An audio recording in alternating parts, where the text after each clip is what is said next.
መንፈስ ቅዱስ አሐዱ አምላክ አሜን። የተከበሩ አባታችን መልአከ አርያም ጥበቡ ብዙአየሁ፣ ሊቀ ጉባኤ አብርሃም፣ አባቶች ካህናት፣ መነኮሳትና ዲያቆናት፣ ሰንበት ተማሪዎች፣ ሁላችሁም የእግዚአብሔር ቤተሰቦች እንደምን አደራችሁ? ልዑል እግዚአብሔር ዛሬም ዘወትርም ለዘላለም ስሙ የተመሰገነ ይሁን። ዛሬ የተነበበው ቅዱስ ወንጌል የማቴዎስ ወንጌል ምዕራፍ 24 ቁጥር 36 ላይ ያለውን ቃል መነሻ በማድረግ እኛን ዘመናችንን፣ ጊዜያችንን፣ ትውልዳችንን እና መንፈሳችንን የሚዋጀውን የእግዚአብሔርን ቃል እንማራለን ማለት ነው። የጥፋት ውሃ ትውልድ የሚል ይሆናል ርዕሳችን። የጥፋት ውሃ ትውልድ ነው የተነበበው።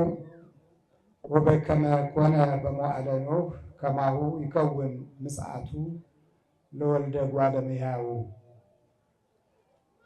በኖኅ ዘመን እንደነበረው የጌታችን የመድኃኒታችን ኢየሱስ ክርስቶስ መምጣት እንደዚሁ ይሆናል የሚል ነው። እንደ ኖኅ ዘመን ድንገት ነው የሚመጣው ብሎ የኖኅን ዘመን ያስታውሰናል።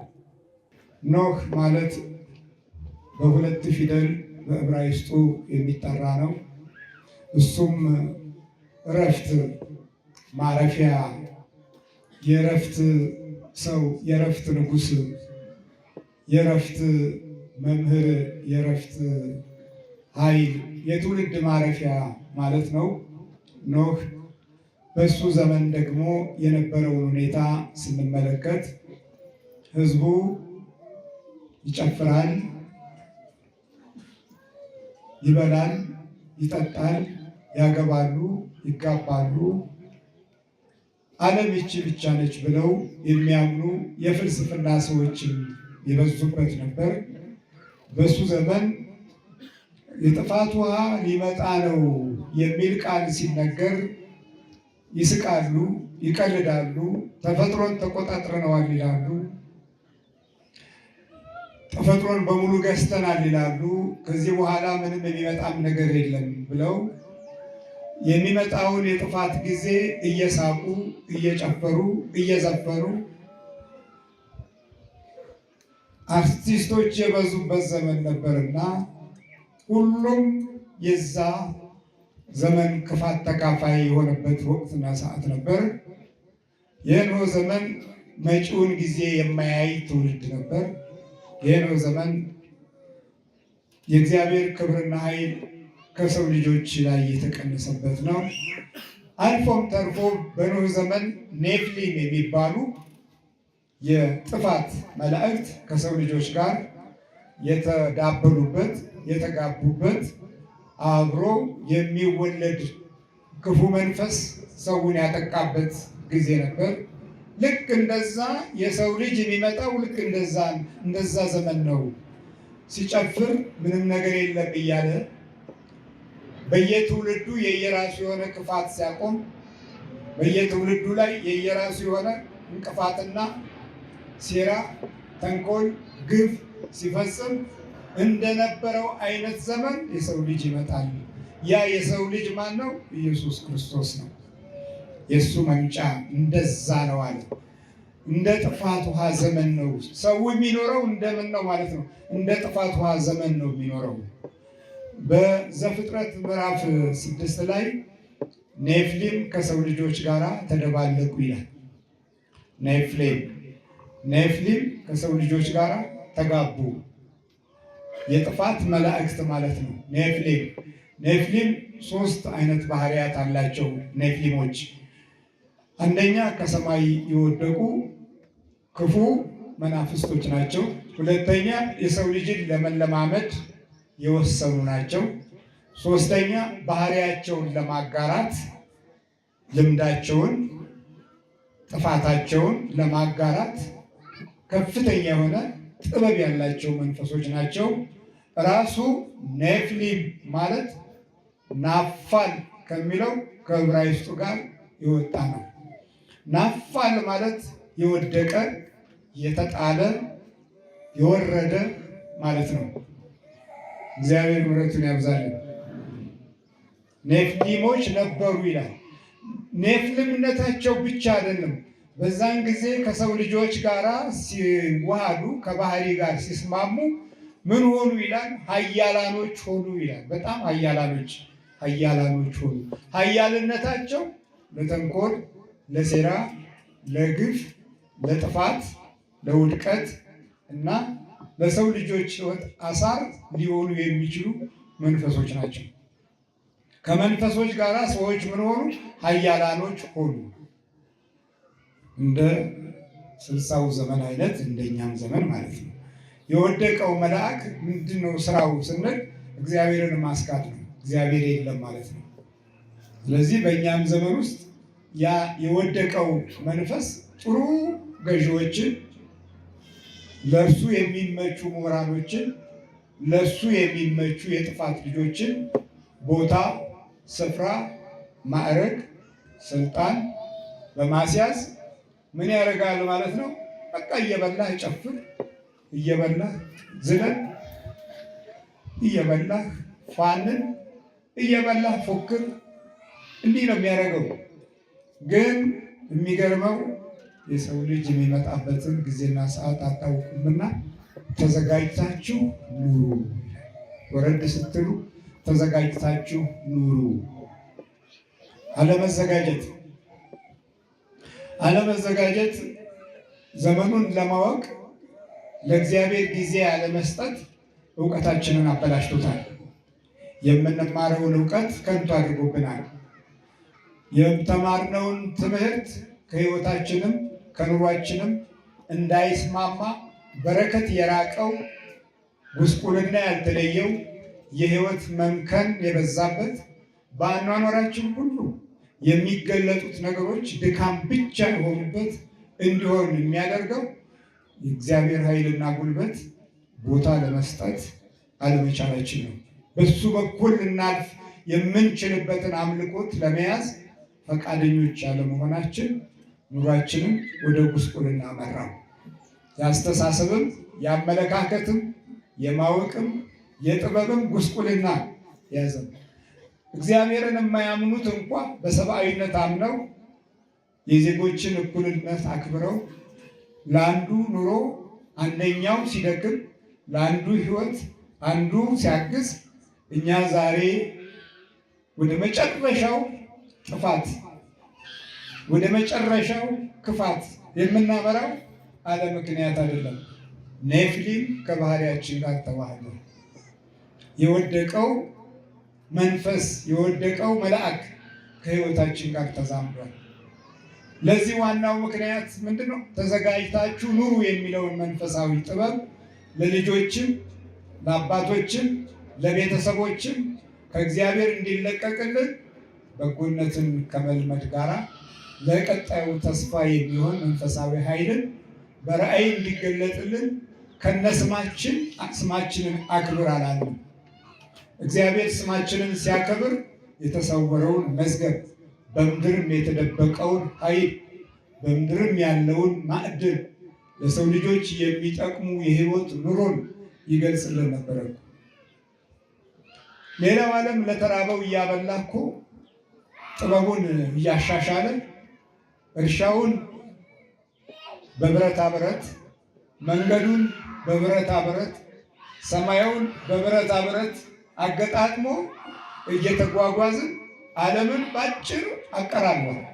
ባጭር ጊዜ ውስጥ ከዚህ አሜሪካ ለመሄድ 14-13 ሰዓት ይፈጃል። በእግር ስንት ዓመት ተጓዛል? ኢየሩሳሌም ለመድረስ እንኳ ስንት ዓመት ነው? ይሄ ምን ጥበብ ነው? የሰው ልጅን ሕይወትና ኑሮ አቅልሎ ድካምን መቀነስ ነው። እኛ ድካምን እናበዛለን። የሚገርም ነው። ለምንድን ነው ድካም የምናበዛው?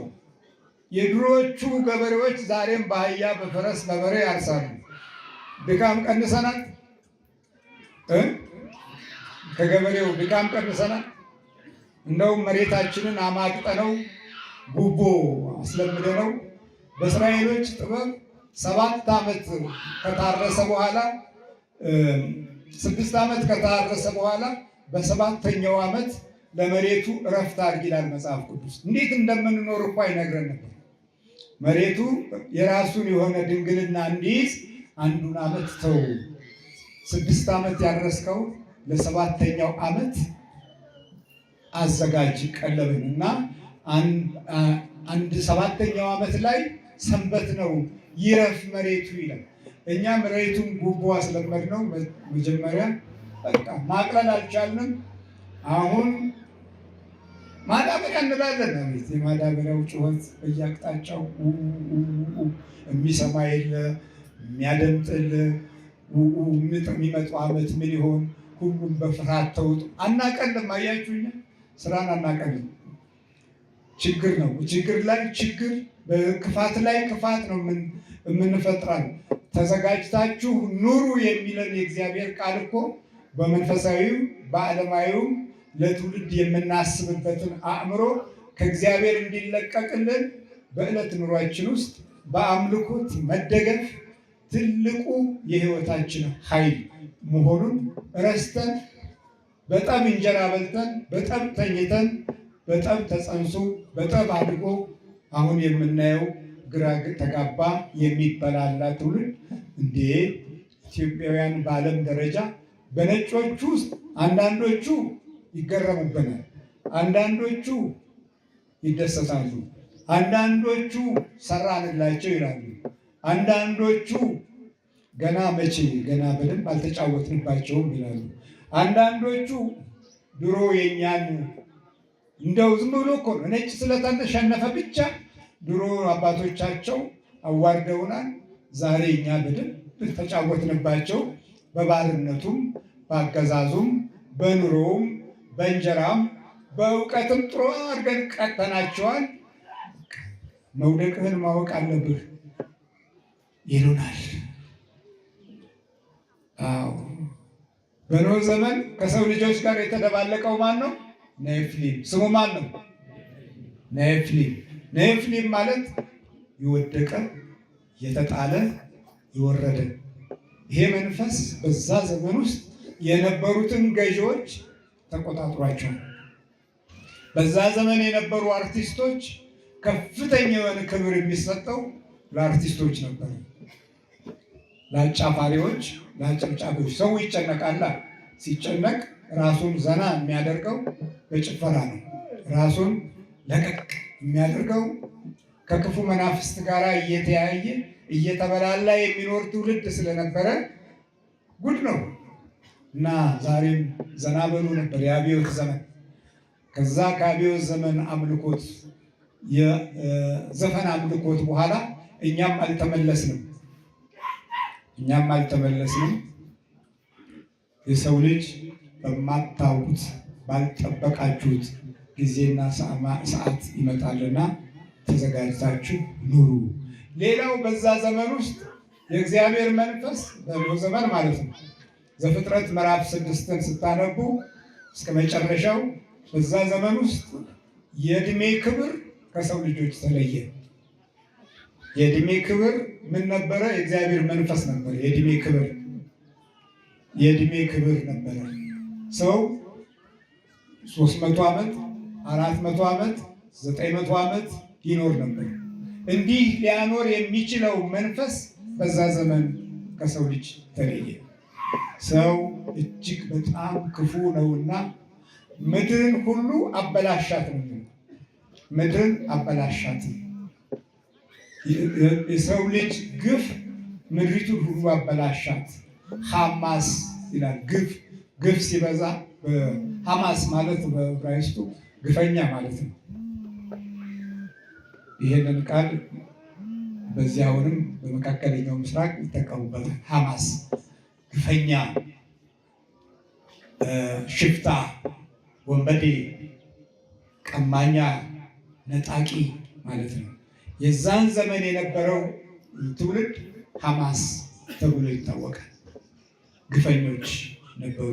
ምድሪቱን አበላሽተዋት ነበሩ። ስለዚህ የእግዚአብሔር መንፈስ ከሰው ልጅ ተለየ። እድሜውም 120 ዓመት እንዲሆን ተወሰነ ይላል። ከብዙ ዘመን እድሜ ይልቅ የ120 ዓመት ጊዜ ተሰጠው። እኛ ያችን አተን ይሆንና በዚህ በ60ው ዘመን ውስጥ እንኳን ስንት ጉድ አየን፣ ስንት የሚንከረፈፍ ትውልድ አየን፣ ስንት የርዕዮተ ዓለም ሰዎች ወድቀው ቃሽተው አቃሽተው ትውልድን ሜዳ ላይ ጥለውት ራሳቸውን በስጋ ፍልስፍና ውስጥ ደብቀው እስካሁን ይቃዣሉ። እስካሁን የሰው ልጅን የመምጫውን ጊዜ አታውቁምና ምን በሉ ተዘጋጅታችሁ ኑሩ። አሁን የሚመጣው ዓለምን ለመጠቅለል ነው። ያኔ የመጣው አጥፊዎችን ለመቅጣት ነው። አሁን የሚመጣው በቀኝ ብሩካንን በግራ እርጉማንን ለማቆም ነው። የትንሣኤ ሙታንና ኃይልን ለመግለጽ ነው። ይቺ አመፀኛይቱ ምድር ከሰማይ ከዋክብት መጥተው ምድሪቱን በሚገጯት ጊዜ ወደ ጥልቅ ትወረወራለች። የዛን ጊዜ በሕይወት ትንሣኤ ያሉ ሁሉ በእግዚአብሔር አምላክ ቀኝ በኩል የሚጠሩ ናቸው። ምድሪቱን የሚገጨው የሰማይ ያለም ነው። ሰማይና ምድር ያልፋል፣ ቃሌ ግን ምን ይላል? አያልፍም ይላል። ሰማይ ነው የቀደመው፣ ምድር ያልፋል አይደለም። ሰማይና ምድር ያልፋል፣ ቃሌ ግን አያልፍም። ለምን? ቃል ሥጋ ስለሆነ ክርስቶስ በአካል ሥጋ ተገልጦ ለእኛ ሕይወትን ለመስጠት ሥጋዬን የበላ ደሜን የጠጣ የዘላለም ሕይወት አለው ብሎ ያንን በዕድሜ የተቀነሰውን የዕድሜ ክብር በመንፈስ ቅዱስ ልደት እና በእግዚአብሔር ልጅነት ስም ስሙ መድኃኒት ሆኖ በአካላችን በስሙ ተጠርተን እንድንኖር ሞገሳችንን አብዝቶ ሰጥቶን ሸልሞን፣ እኛ ግን አሁን እንደ ኖህ ዘመን ተመሰልን ማለት ነው። ለዚህ ነው እዚህ በማቴዎስ ወንጌል ምዕራፍ 24 ላይ የሚነግረን ቃል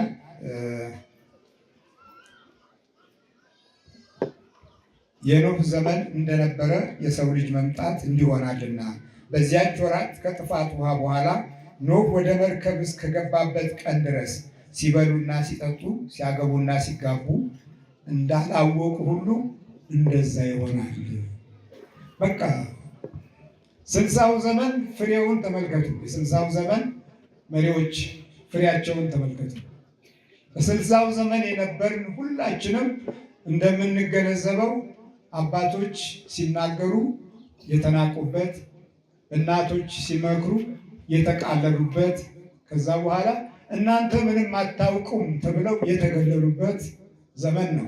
አይደለም ነው? አይደለም? ምንም አታውቁም። የዩኒቨርሲቲ ተማሪዎች ሲመረቁ በስጋዊ ምርቃት ብቻ እንጂ በመንፈሳዊ በረከት የተመረቁ ያልሆኑ ምርቃት እንላለን ብቻ ዝም ብለን ተመረቀ። ያ ምርቃቱ ምን ሆነ? እርግማን ሆነብን። የተማረው በየሂደቱ አስተሳሰቡ፣ ግምቱ፣ ቋንቋው ከጠብ ያልተለየ የጠብ ምንጭ የሆነ ታሪክ ውስጥ ገብተን ስነ ምግባሮች የተቋረጡበት፣ መከባበርና መንፈሳዊ ጸጋዎች ዝም ያሉበት፣ አንዱን አንዱ የሚያቃልልና የሚንቅበት ጊዜን ያፈራ ነው። እምነትን ከመንፈሳዊ ሕይወታችን ውስጥ ቦታ እንዳይኖር ብቻ ሳይሆን ጥላቻም ስለነበረን ለክፉ መንፈስ እጅ ሰጣል። የእድሜያችን ክብር ተቀነሰ። ልክ እንደዛው እንደ ኖህ ዘመን ማለት ነው። በዕብራይስጡ ያን የጥፋት ዘመን የጥፋት ውሃ እኛ ስንል ማየ አይህ በግዕዝ ሲል በዕብራይስጡ ሐማቡል ይሉታል። ሐማቡል የሚገርም ነው። ያ ፊደሉ ሲተነተን ደግሞ በጣም ሰፊ ነው እና አኗኗራችንን፣ ውስጣዊ ይዘታችንን፣ ባህሪያችንን፣ ቋንቋችንን ሁሉ የሚቀንስ ነው። ይቀነሳል። የምናገረው ንግግርም ይቀነሳል። የምንሰማው ድምፅም ያረጃል። አፋችን ብቻ አይደለም የሚያረጀው፣ ቋንቋችንም ያረጃል።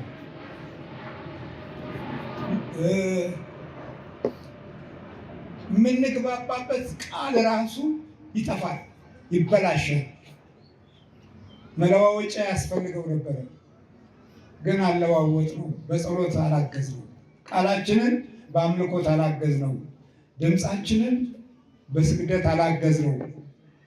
እግዚአብሔር ሆይ ድምፄ ውስጥ ያንተ ድምፅ ይግባ፣ ቃሌ ውስጥ ያንተ ቃል ይግባ፣ ንግግሬ ውስጥ ያንተ ንግግር ይግባ፣ ሀሳቤ ውስጥ ያንተ ሀሳብ ይግባና በንግግሬ የማሸንፈው እንድሆን አግዘኝ አላለም። ስለዚህ አንደመጥም።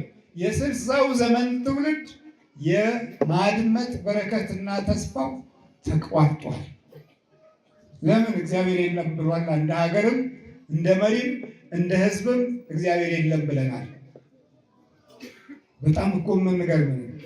በቤተ እግዚአብሔር ላይ የተነሳሳንበት ባህሪና የገዥነት መንፈስም ያው እስከ ዛሬ ድረስ እንደናቀ፣ እንዳቃለለ፣ እንዳዋረደ፣ እንደተሳደበ ነው። የቀደመውን የህይወት ታሪኮቻችንን አቃለንና አዋርደን የኛ የሆነውን ለማቆም የምናደርገው ትግል የሚገርም ነው። ምንም አይሆንም፣ ደግሞ አይሳካም። ለምን? ከሰማይ ያለው ኃይል ይቀድማል። በመጽሐፈ መክብብ ምዕራፍ 11 ላይ እንዲህ ይላል፣ የጨለማው ዘመን እጅግ በጣም ብዙ ነው፣ የሚመጣው ነገር ሁሉ ከንቱ ነው ይላል። የሚመጣው ነገር ሁሉ ምን ይላል? ከንቱ ነው። የጨለማው ዘመን በጣም ብዙ ነው ማለት ምንድን ነው? የጨለማ ልጆች ይወለዳሉ። በጨለማው በኩል የተገኙ ልጆች። በኖህ ዘመን የነበረው ስንመለከት ክፉ ኔፍሊሞች ከሰው ልጆች ጋር ተጋቡ ይላል። የወደቀው መልአክ ከሰው ልጆች ጋር ተጋቡ። ያ ማለት ዛሬ ምን ማለት ነው? እኛ ጋር አሁን አለ የለም? የወደቀው መልአክ አይደለ እንዲ አሁን አይነ ጥላ ሆኖ ተወልጃለሁ የሚለው ይሄ አይገርማችሁ? ሌላ ነገር ግዙፍ ነው የምትፈልገው። መንፈሳችን ደካማ ሆኖ ደካማ አደረገ። በዛ ዘመን የነበረው መንፈስ ኃያል ሆኖ ለጥፋት ኃያል ሆነና የጥፋት ውሃን ከመሬቱ ጋር እንዲገለባበት አድርጎ በንፍር ውሃ ተጠበሱና አለቁ። የጥፋት ውሃ የሰው ልጅ ያለበት ቦታ ላይ ሁሉ ደርሶ ፈጃቸው። የጥፋት ውሃ እንዴት ነው? የጥፋት ውሃ የጥፋት ውሃ ይወለዳል። የምን ውሃ? በቃልቻ በጠንቋይ ተስለው የተወለዱ ልጆች ዛሬ በጣም አስቸጋሪ ሁኔታ ውስጥ ነው። እኔ ባደግኩበት ዘመን አያትየው አባቴ ሲነግረኝ ለእኔ ምቀኛ ነበር። ይሄን ሰው ማለት በጣም ምቀኛ ነው። ምንም በረከት የለው፣ ሰላም የለው፣ ስንወጣ ስንገባ ይቀናል ብሎ ይነግረኛል። ከዛ የወለደው ልጅ እኔ ደግሞ ስደርስበት ልክ እንደ አባቱ ምቀኛ ነው። እኔ ስደርስበት እህላችንን ያስበላል፣ ይሰርቃል። እንደገና ያ የወለደውን ሳይ 4 5 ልጆች ነበሩ። 3ቱ ጦር ሜዳ ሄደው ሞቱ። በቃ ሞቱ። እኩያዬ ነበሩ ያሉትም ደቀው ኮስምነው ወድቀው። አያችሁ እስቲ እንደዚህ አጥሩት፣ እንደዚህ ይዩት። ክፉዎችን እንደዚህ መንገድ በየት መንገድ ክፋት ዘልቆ የት እንደሚደርስ። እንዲሁም ደግሞ በየጠንቋዩ ቤት እየሄዱ ስለተስለው የወለዷቸውን ልጆች ስመለከትና ሳጠና መንፈሱ አድቋቸው አክስሯቸው ብትንትናቸው ወጥተው ተጣልተው ተባልተው ተናክሰው እነሱ ደግሞ የወለዷቸው ልጆች እጅግ በጣም ጉስቁልና ውስጥ ገብተው ግማሹ ሌባ፣ ግማሹ ሰራቂ፣ ግማሹ አጭበርባሪ። አየህ የጥፋት ውሃ የምን ውሃ ይለወጣል። አየህ የጥፋት ውሃ አሁን ከዚህ ባህሩ ተናውጦ እንዲመጣ ትጠብቅ። ሱናሚ ምድሪቱ ተገልብጦ አትጠብቅ። ሰው ሆኖ የጥፋት ውሃ የሚጸነሰው የምን ውሃ? የጥፋት ውሃ። የሚወለደው የምን ውሃ? አትናገሩም? ትፈሩታላችሁ። የጥፋት ውሃ ሆነናል እኮ እኛ የጥፋት ውሃ። ሀማቡል የሚለው ሀማቡል በዕብራይስጡ ማየ አይህ የጥፋት ውሃ። እናት አባቶቻችን ለጠንቋይ ተሳሉና ወለዱን የጥፋት ውሃ። ኔፍሊም ያ ወደቀ። ኔፍሊም ናፋል ያለው ያወደቀው ምን ሆነ? ዛር፣ ውቃቢ፣ ጠቋር፣ አዳልሞቴ፣ ወሰንጋላ ነበሩ ከአያት ቅድመ አያቶቼ እንደዚህ ይሉ ነበረ እያሉ የምናነሳቸው ነገሮች በዛ ዘመን ውስጥ ይህን አምልኮ ይዘው የወለዱን በዩኒቨርሲቲ ተማሪዎች ትምህርት ቤት ገብተን ስንማር የነበረው በዛን ዘመን ውስጥ የነበሩ ትምህርት ቤታቸውን አልሰበሩም? ሰብረዋል? አልሰበሩም? የጥፋት ውሃ ነው። በደንብ አስቡት። የጥፋት ውሃ ነው። የተማሩበትን ትምህርት ቤት ሰብረው ዛሬም ይዋል አሁንም ይሰበራል። የጥፋት ውሃ ነው ወይ? ጫቱ፣ ምርቃናው፣ ሺሻው፣ ጋንጃው ዛሬ ደግሞ የጥፋት ውሃ። ሁል ጊዜ መጠጥ ሱሱ በየመጠጥ ቤት ውስጥ አምጣልኝ የሚል የመናፍስት ግበራ በየመለኪያው ላይ የሚደረግ የአስማትና የመጠጥ መሳቢያ የጥፋት ውሃ። ይህም የጥፋት ውሃ ነው። የጥፋት ውሃ እንጠጣለን። የጥፋት ውሃ እንጸንሳለን። የጥፋት ውሃ እንወለዳለን። የጥፋት ውሃ ነው። ስለዚህ አይገባንም። ስለ መንፈሳዊ ነገር አይገባንም። በመንፈስ እየተጎዳን አይገባንም። አሁን ብዙዎቹ የሚያሾፉት እስረኞች ናቸው። በእርግጠኝነት እየተጨነቁ እየቃዡ መከራ እያዩ እዛማ መሄድ ነው እዛማ መሄድ መዋረድ ነው እንላለን። መዋረድ ነው ይላሉ አይሉ። እዛ ሄደ ልጮ ነው አናቴጂ የጥፋት ውሃ ናቸው። ወይ ታሪካቸውን አልያዙ፣ ወይ በእምነት እምነታቸውን አልያዙ፣ ወይ በዘመናዊው ስልጣኔ ለትውልድ የሚሆን በረከት አላደረጉ፣ አልፈጸሙ። ምሁርነት ለነገር፣ ምሁርነት ለጠብ፣ ምሁርነት ለጥፋት፣ ምሁርነት ለግድያ፣ ምሁርነት ሌላውን ለማዋረድና ለመሳደብ፣ ምሁርነት የነበረውን ለማፍረስ የጥፋት ውሃ ማይ አይህ ማለት ይሄ ነው። እንዲህ ባለ ሁኔታ ውስጥ የሰው ልጅ ይመጣል። ምን ይላል? ሲመጣ ምልክቶች አሉት። ጥፋት አጥፊዎቹ ይጠፋሉ። የሚገርመው ይሄ መንገድ ይዘጋባቸዋል። እንደ ጥፋታቸው፣ እንደ ሀሳባቸው፣ እንደ ምኞታቸው አይሳካም። ሶሻሊዝም ለዚህ ለኢትዮጵያ የተገኘ አዲስ ርዕዮተ ዓለም ነው ተባለና በሙሉ ቢሮው ሶሻሊስት ሆነ፣ ኮሚኒስት ሆነ፣ ትውልዱ ኮሚኒስት ሆነ። ዓርብ ሮብን ሻረ፣ አፈረሰ፣ ማተቡን በጠሰ፣ መስቀሉን ጣለ። እንደውም የቤተ ክርስቲያንን መንገድ ዘጋ። ቅድስት ሥላሴ ተዘግቶ ነበር መንገዱ። እዚህ የምን ካህን ምናምን ወደዛ ብለው እባክህ ይሄ የቡርዣው አስተሳሰብ ማንጸባረቂያዎች ናቸው። ምንም ህዝቡን እያደነዘዙ የተገዥነት መንፈስ እንዲያድርበት እያደረጉ መብቱን አለገደብ እንዳይጠቀም የሚከለክሉ አቆርቋዦች ናቸው አሉ። ነፃነትን አለገደብ ተጠቀም አለ። ነፃነትን አለገደብ። አሁን ነፃነት አለገደብ ሲመጣ ምን ሆነ? እንግዲህ ወንዱ ሴት ሆነ፣ ሴቱ ወንድ ሆነ። አሜሪካ አንድ ጊዜ እኔ ወንድ ነበርኩ አለኝ። ያደግኩት በነጮቹ ውስጥ ነው። በማደጎ ከኢትዮጵያ ነው የመጣሁት። እድለኛ ነህ ተብዬ ተሸኘ። አሁን ግን ወንድ ነበር፣ አሁን ሴት አደረጉኝ። አጭር ተመራመሩበት፣ ሴት አደረጉት ወንዱ። እዛ ይሰለጥናል ይማራል እያልክ እድለኛ ነው። አሜሪካ መግባት እድለኛ ነው። ጀርመን መግባት እድለኛ ነው። ወደዛ እንትን በኢሮፕ ምናምን በእንግሊዝ ሀገር መኖር እድለኛ ነው እያልክ ታስባለህ። ሁሉንም ነገር ነው የሚሞክሩበት። አሁን ሴት አደረጉኝ፣ እንዴት ነው ወደ ተፈጥሮ የምመለሰው ብሎ ተደብቆ ጠራኝ። እንዴት ነው ሴቱን በቃ ኦፕሬሽን አደረጉኝ። በቃ አሁን ሴት ነህ አሉኝ። ምን ይሻለኛል አሉ።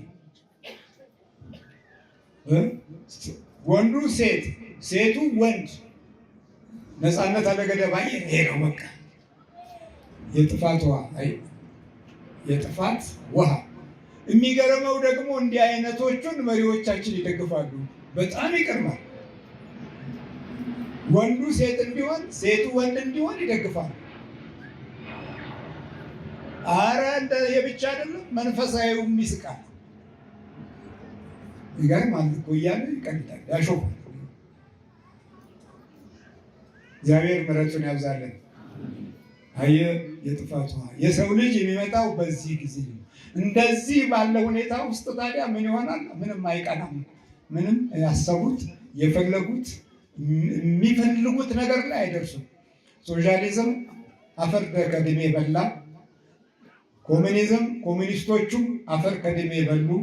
ዛሬ ከዘራቸውን ይዘው ያንኑ የተንገላጀጀ ባህሪያቸውን ማርክሲስትነታቸውን ይዘው ውልምጭ እያሉ መከያቶ ተራ ታገኟቸዋላችሁ።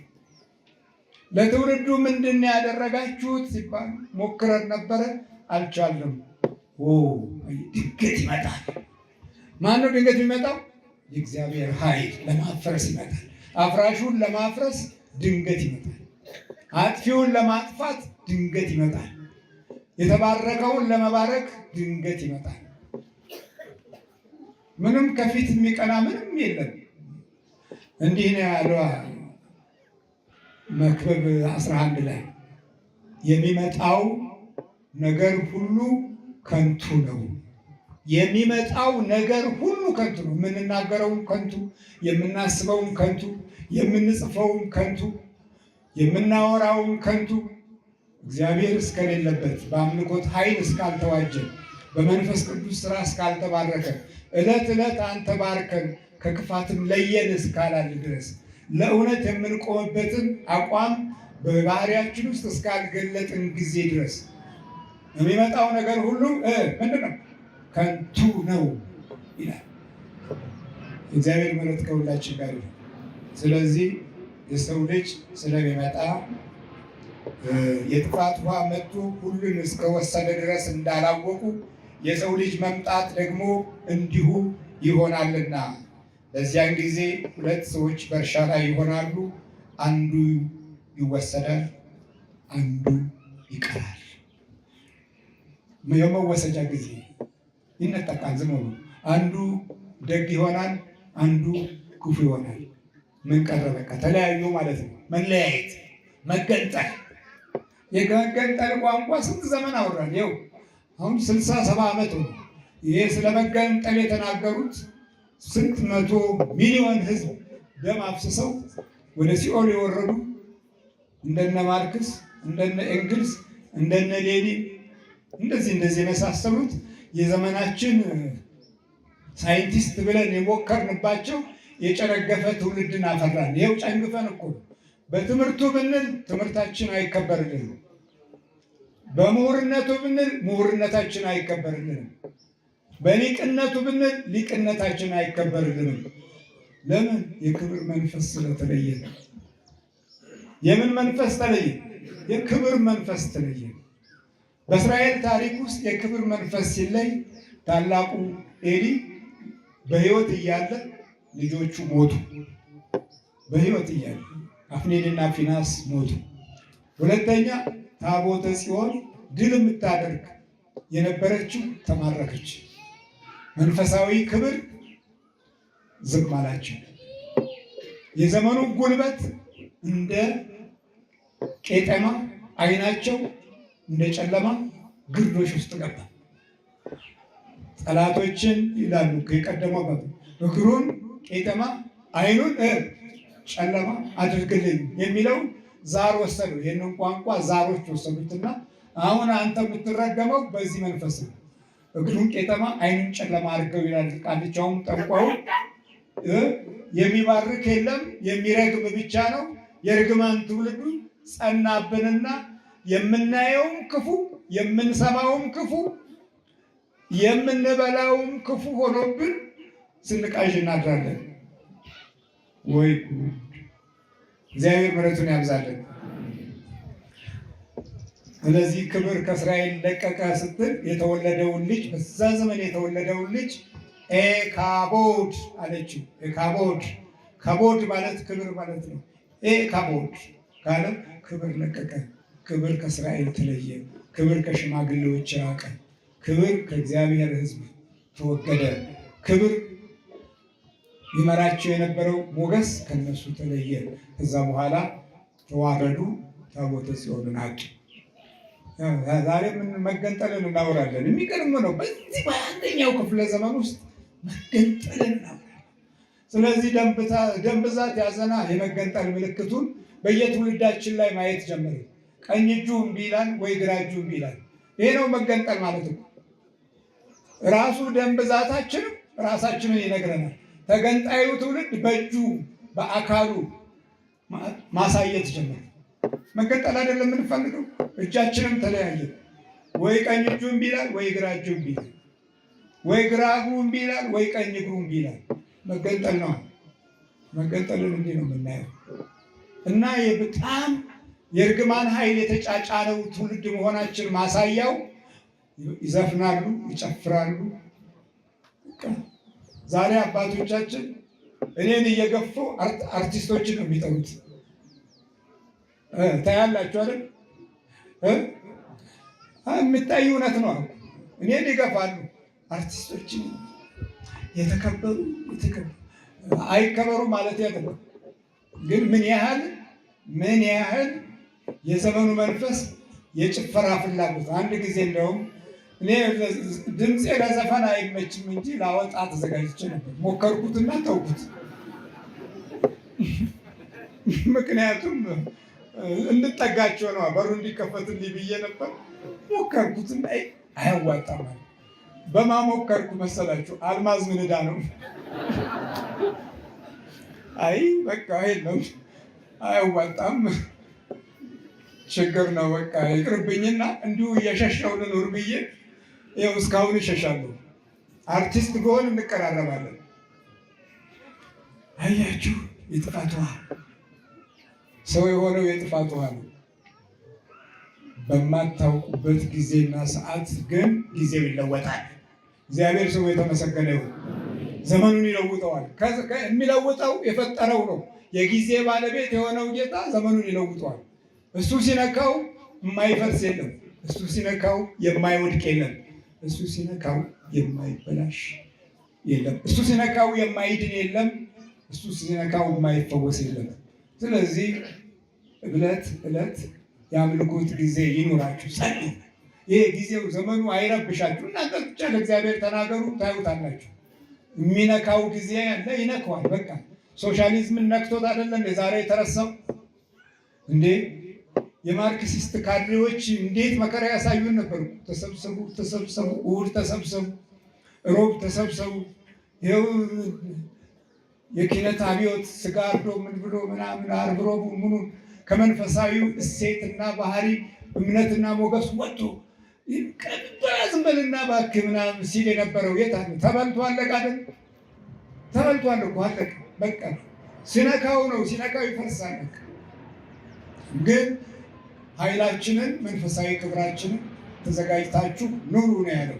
ተዘጋጅተን ስንኖር ከእግዚአብሔር ጋር በክርስቶስ ሥጋና ደም እየታነጸን የዕለት አምልኮታችንን ኃጢአታችንና በደላችንን ይቅር በለን እያልን እየሰገድን ስንማጸን እግዚአብሔር ክብሩንም ኃይሉንም በስሙ ተጠርተናል። ከሌላው ዓለም የምንለየው በሶስት ነገር ነው። አንደኛ በእግዚአብሔር ስም የተጠራን ሕዝቦች ነው። በማሰብ በእንጨቱ በኩበቱ በድንጋዩ አይደለም የተጠራ ነው። ወለተ ማርያም ወልደ ማርያም ኃይለ ማርያም ገብረ ኢየሱስ ወልደ ኢየሱስ ወልደ አማኑኤል ወለተ ሥላሴ በቅዱሳኑ እና በእግዚአብሔር ትውልዶችና ነገዶች ስም የተጠራንን።